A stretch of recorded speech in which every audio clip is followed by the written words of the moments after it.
Welcome to జోషి9 TV. EPFO కొత్త rules వివరాల్లోకి వెళ్లే ముందు మన ఛానల్ని సబ్స్క్రైబ్ చేసుకోండి అండ్ వీడియోని స్కిప్ చేయకుండా కంప్లీట్గా చూడండి. ఎంప్లాయీస్ ప్రొవిడెంట్ ఫండ్ ఆర్గనైజేషన్ తన నియమాలలో పెద్ద మార్పులు చేయడానికి సన్నాహాలు చేస్తుంది. రాబోయే నెలల్లో employees provident fund, employees pension స్కీమ్కు తప్పనిసరి ఉద్యోగ సహకారాల జీతం పరిమితిని నెలకు 25,000కు పెంచే అవకాశం ఉంది. ప్రస్తుత జీతం పరిమితి నెలకు 15,000.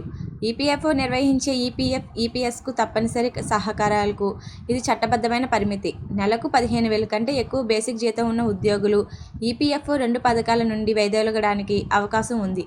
ఈపీఎఫ్, ఈపీఎస్ కింద అటువంటి ఉద్యోగులను నమోదు చేసుకోవడానికి యజమానులకు చట్టపరమైన అధికారం లేదు.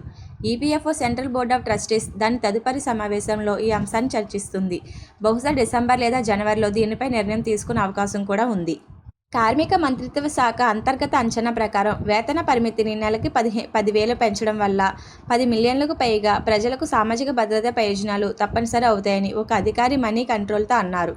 అనేక మెట్రోపాలిటన్ నగరాల్లోని చాలామంది తక్కువ లేదా మధ్యస్థ నైపుణ్యం కలిగిన కార్మికులు నెలకు 15,000 కంటే ఎక్కువ సంపాదిస్తున్నందున వేతన పరిమితిని పెంచాలని కార్మిక సంఘాలు చాలా కాలంగా డిమాండ్ చేస్తున్నాయని ఆ వ్యక్తి తెలిపారు. అధిక పరిమితి వారిని ఈపీఎఫ్ఓకి అర్హులుగా చేస్తుందని కూడా తెలిపారు. ప్రస్తుత నిబంధనల ప్రకారం యజమానులు, ఉద్యోగులు ఇద్దరు ప్రతి నెల జీతంలో 12% వాటా ఇవ్వాలి. అయితే ఉద్యోగి పూర్తి 12% ఈపీఎఫ్ ఖాతాలోకి వెళుతుంది.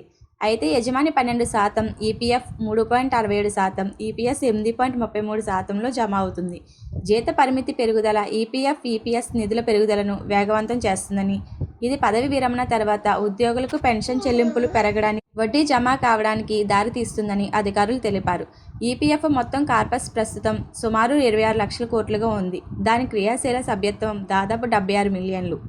ఈపీఎఫ్ జీత పరిమితిని నెలకు 15,000 నుండి 25,000కు పెంచడం అనేది సామాజిక భద్రతా కవరేజీని విస్తరించడానికి, ప్రస్తుత వేతన స్థాయిలతో ఈ పరిమితిని సమలేఖనం చేయడానికి ఒక ప్రగతిశీల అడుగు అని నిపుణులు అంటున్నారు. ఇది భారతదేశంలోని శ్రామిక శక్తిలో ఎక్కువ భాగం దీర్ఘకాలిక ఆర్థిక భద్రత, పదవి విరమణ ప్రయోజనాలను సాధించడంలో సహాయపడుతుందని కూడా అంటున్నారు. పెరుగుతున్న ఆర్థిక అస్థిరత మధ్య ఇవి మరింత సందర్భోచితంగా కూడా మారుతాయి. Thank you friends. మరిన్ని వీడియోస్ కోసం మన ఛానల్ అయితే సబ్స్క్రైబ్ చేసుకోండి.